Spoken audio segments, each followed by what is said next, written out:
dấu rùa căn si trung lâu đốt mi nâng lệ cây cần trên riêng mang tương lai lên trên mân là na đốt nạc chân mà tu nè kia bị chân cả đô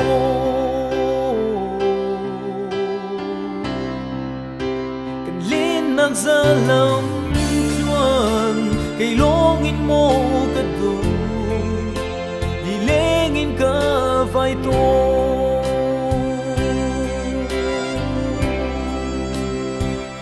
chan khô si tí lâu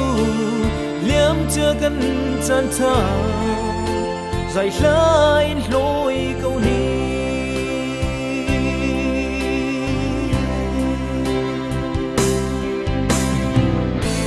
say hoa câu hay cái tim cây cho lâu quay thật tu nói trên đêm khâu tu đà anh ôm lâu hi lấy anh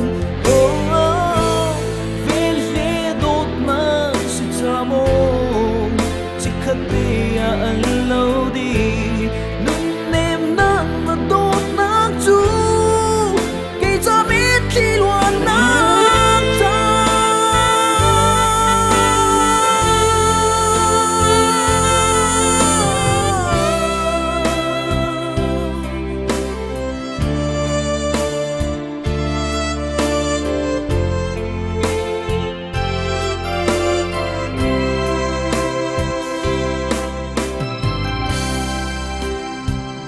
nạc bia cần rắc ai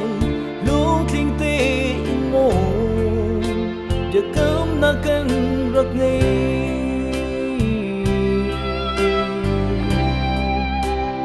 nắng cha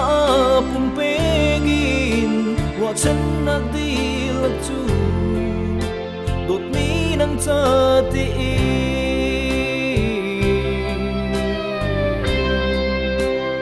gian khoan ít lại chẳng tin trên lại gần xiềng lâu từ đốt măng chờ cần tin